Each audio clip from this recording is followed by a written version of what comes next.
Noah's getting ready for his season. So this race is really going to happen. Let's make it happen in July. Clearly, if you heard the interview of Tyreek, he said this is his season opener. That means that I have other races that's coming up. That means that I'm going through a whole season that I'm going to run some races. And that means that I am on the lookout for people like you, pew, people like you, pew, people like you, pew. I'm gaining respect in a whole sport that I really don't even run. At 10:15, you would have beat some people. Noah and Tyreek, who you putting your money on? Noah is not fast. When they first start, he's slow. You do realize that's the world fastest man. You talking about he's slow. In the beginning, he's slow. Yeah, he's slowish. But Tyreek Hill has good, like he's small. He got good acceleration. 40, I got Tyreek Hill. 50 and up, Noah. Do you want the winner?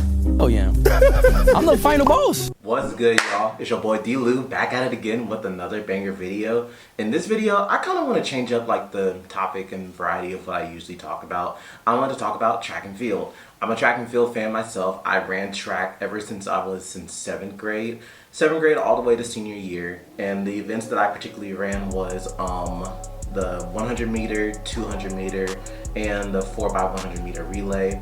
I was interchangeable between second leg and fourth leg, so take that as you will, but I say I had some wheels back in the day, but you know, and it was really fun. It taught me a lot about like, you know, just potential within myself and just being able to explore the variety of track and field. And obviously that led me to the love of track and field, like the Olympics and all that. You know, keeping up with like all the greats like Usain Bolt, Tyson Gay, Justin Gatlin, Christian Coleman in his start, Noah Lyles, and everyone else, and all the greats like, you know, Johan Blake, Mustafa Powell, Michael Johnson, and just the female sprinters as well, like, you know, Shelly Ann Fraser-Price, Elaine Thompson, Sharika Jackson, Allison Felix, and Sha'Carri Richardson and Gabby Thomas. So like, it really just taught me the love of like track and field, just seeing like the dedication for like people put into the sport and how underutilized and how undertaught track and field is within the modern day. Like once the Olympics and World Championships are over, it's kind of just like, well, once we do the Olympics and World Championships,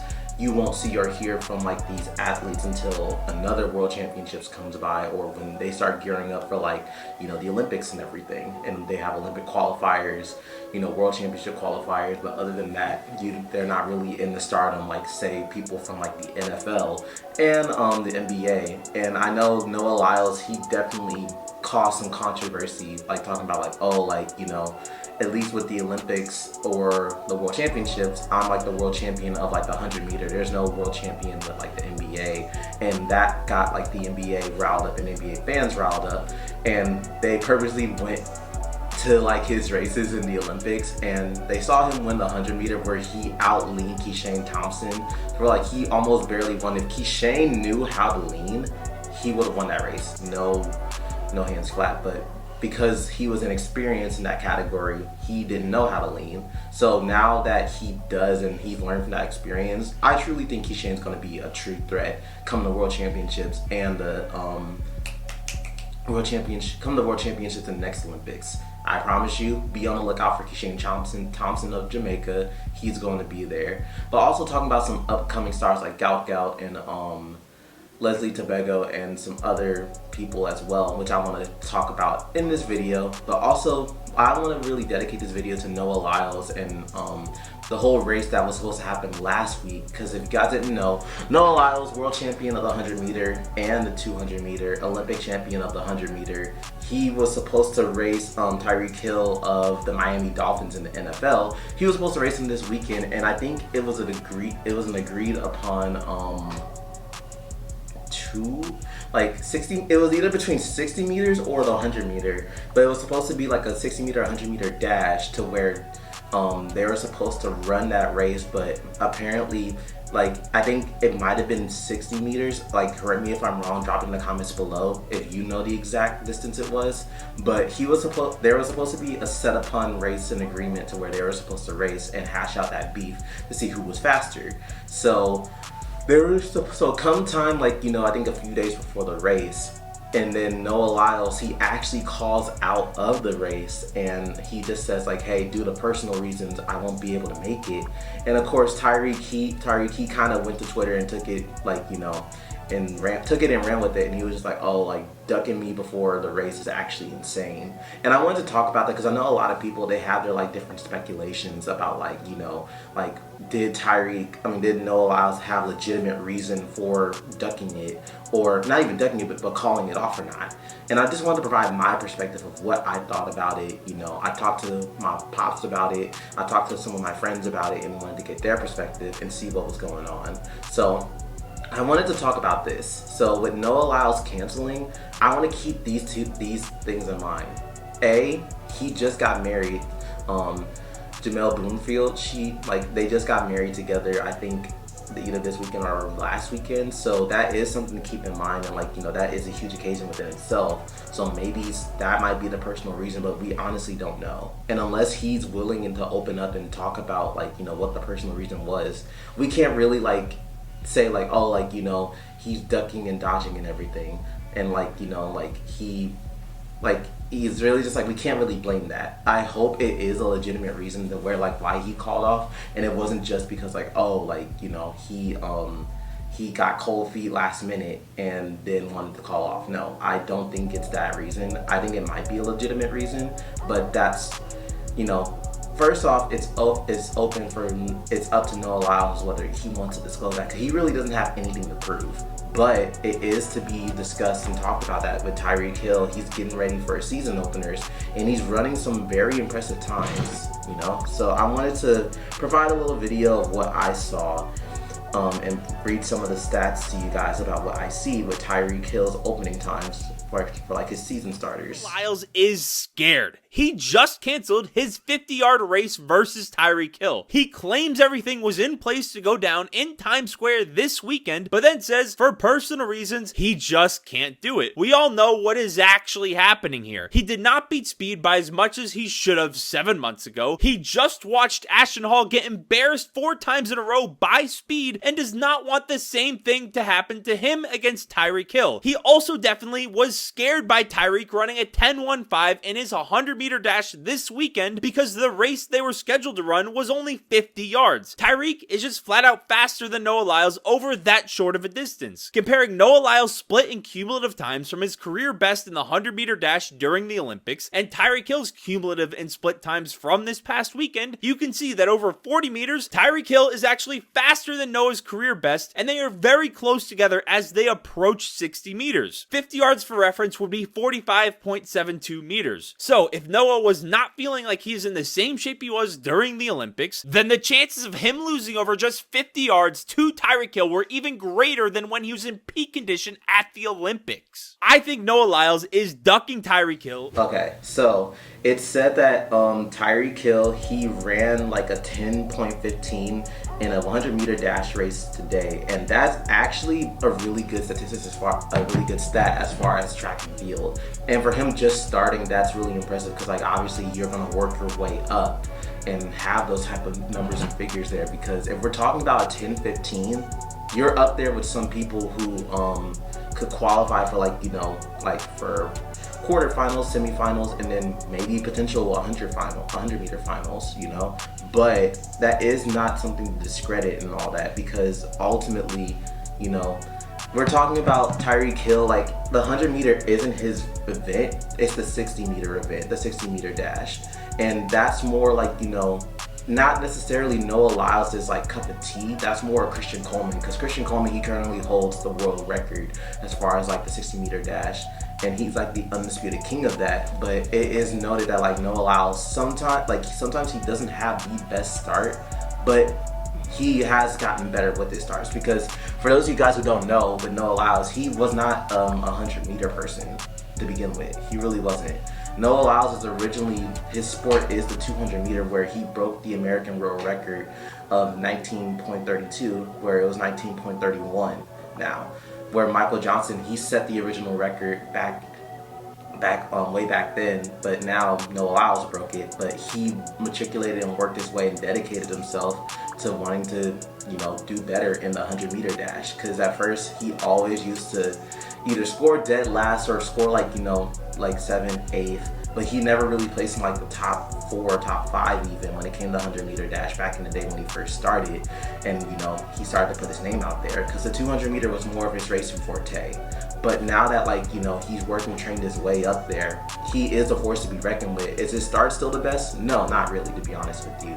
But it's dramatically better from his starts, like when he first started. So he may not have the start of like a Tyreek Hill or a Christian Coleman, but it's good enough to where he could get back there, because the thing about Noah Lyles is he has his back end speed that can count him. But I know if it were the 60-meter dash, that's not, like, the back end speed wouldn't really account too much, because you need to get out the blocks hot and then put enough distance between you and your opponent, so that way you won't have to worry about back end speed.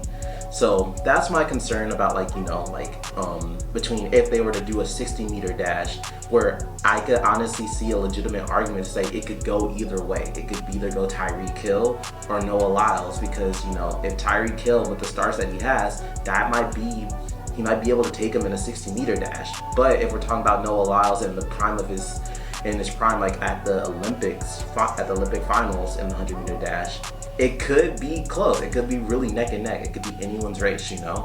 So that's my concern. Number one is maybe the marriage between him and his wife. That could be another thing. And I want to talk about option B, which could be World Championships are coming up. Yeah, so ultimately, World Championships, they're coming up in September, but obviously they put like a month in advance, like, to do the qualifiers for the World Championships. But I think when it comes to the World Champion, as far as like the 100-meter and 200-meter, he might not have to run it, because I think there is a rule in place to where if you, like, if you're the 100-meter if you're like the world champion in a certain event, you won't have to, like, you don't have to, like, you know, run in the qualifiers for the World Championships, because you're automatically world champion.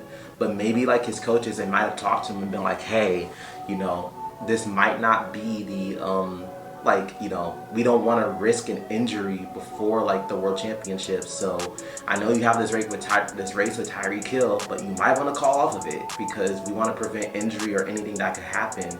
Like, you know, you have bigger fish to fry, and focus on that, and focus on you being, you know, healthy, you preventing injury or anything to where you could risk being out of the World Championships, you know? So that could be option B, to where, like, Noah Lyles might have called off and was just like, hey, due to personal reasons, I couldn't do it. But we obviously don't know. And then option C, you know, it's not really option C, but it is noting, like, the hit on his credibility when it comes to, like, you know, it, like, not necessarily excuses, but it's just like the convenience of it. Like, let's remember, back in the 200 meters, you know, he won the 100-meter, but then when it came to 200-meter, you know, he had a slip up, and then he had COVID, you know? He had COVID, and he was like, the reason I didn't perform as best as I could is because I had COVID and all that. But I know some people, they either believed it, or they're just like, oh, like, you know, that's a cop-out, because I remember maybe like a day later, he was spotted at like a party that night as far as like the closings of the Olympics, and they're just like, how did you get over COVID that fast? And if you were running while you had COVID, like, you could have posed a potential risk to the athletes and all that. And that, like, you know, like, very considerate, and they're just like, I don't know why you did that, so what's going on? So they may look at that and be like, okay, he made an excuse for as far as like having COVID in the 200 meters, and where he placed second place. And now it's just like, with this race with Tyreek Hill, it's just like, oh, well, you know, due to personal circumstances and, like, you know, a personal obligation, I can't run this race now. And I highly doubt they'll be able to, like, schedule time to run another race now, because obviously Noah Lyles, he's getting ready for the World Championships now in the qualifiers, and then Tyreek Hill, he's getting ready for his season openings and season trainings for the NFL. So we most likely won't get a race between these two athletic legends in this year. It might have to be a next year thing, or it might be indefinitely called off, which I really hope it wasn't, because I was honestly really looking forward to this race and to see, like, you know, who will ultimately come out on top. My bet was still on Noah Lyles, but I wouldn't be surprised if Tyree was able to, you know, to slip up one on them, to be honest with you. Like, it could have been any man's race, but I really was looking forward to that race and to see, like, who was gonna ultimately win, and see, like, you know, who's gonna do that. So that's my honest standpoint about like this whole thing where it's like Noah Lyles called off due to personal reasons. I can't do it. Like, I want to hear you guys' thoughts. Like, do you guys think that it's personally, like, you know, personal reasons why Noah Lyles called off the race? Do you think it's personal, or do you think that he just didn't want to risk losing a race and then, like, you know, taking a hit? But for me, he's an Olympic champion and a world champion, so he really didn't have too much to lose. Like, not he didn't have too much to lose, but Tyreek really didn't have too much to lose as far as like losing this race, because Noah Lyles is a whole world champion. He's a whole world champion and a whole Olympic champion. So like calling off of this race could pose like a potential threat to his credibility and reliability, because if we think about it, you know, like if you like think about it this way, like could you see Usain Bolt calling off of a race like this? No, Usain Bolt wouldn't. Like, he never would really turn down a challenge. He's always open for a challenge, and you know, he would present it and face it head on.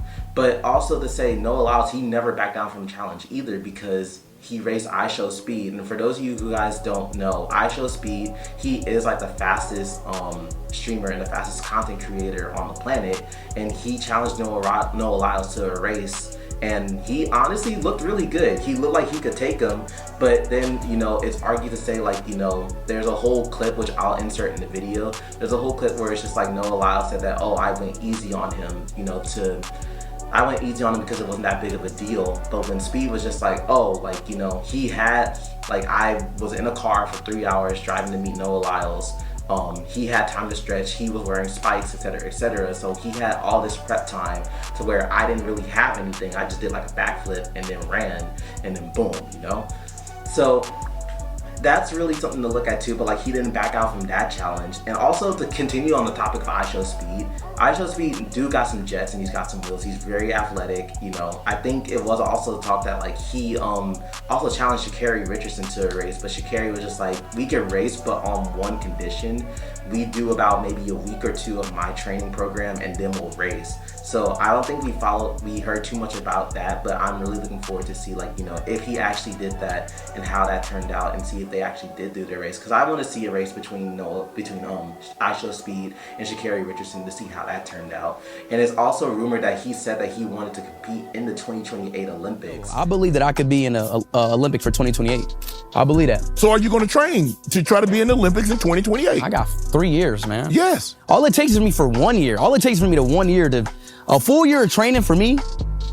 I already got the speed. It's already in my legs. I just don't got the technique. See what he can do there, because I think he could be a legitimate threat if proper training, proper conditioning, and to just keep his head low and to really lock in and focus. So much so to where, like, apparently Usain Bolt, he got in contact with iShowSpeed. He saw some of the clips that like of him running, and he was just like, the kid has promise, so like, you know, maybe we can talk something about the Olympics and lock in, and I can maybe train him. So if Speed could really get a good coach and really focus on like these next few years of the Olympics, I really think he could pose a legitimate threat. Because let's think about it, Noah Lyles, what is he, 28, 29 right now? So by then he'll be like 32 or so, 33. He'll be out of the prime of his life, and then it's, you know, he'll be out of his prime while iShowSpeed and Arian Knighton, they're in their primes. And Keyshawn, I don't know too much about him and like his age and everything, but those guys will be more likely built into their prime as Noah's entering his 30s. So he might matriculate out, and there goes that, you know. And it'll be covered in U.S. soil. It'll be held in Los Angeles, which I will definitely be there for that. I can't wait. I'm probably might vlog it for you guys and show you like the events that I'm going to, because that honestly is a dream of mine, to be able to go to an Olympics and see like track and field, and to have it in my hometown in Los Angeles is honestly a dream come true.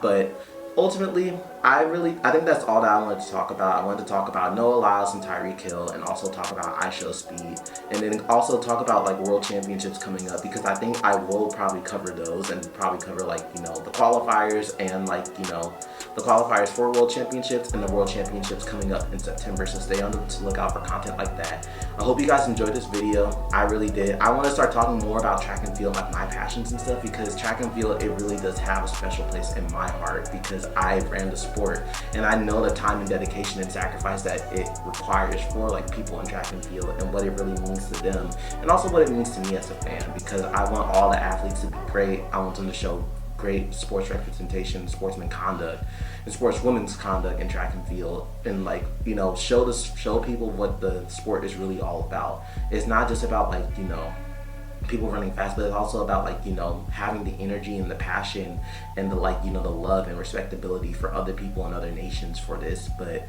ultimately, that's all that I want to talk about with this video. I hope you guys enjoyed it. Make sure you guys like, comment, subscribe. Make sure you share this video with a friend so that we may continue to grow into the people God wants us to be. Remember, Jesus loves you, and so do I. And I'll see you on the next one. This is your boy, D-Lou, signing out. As always, take care.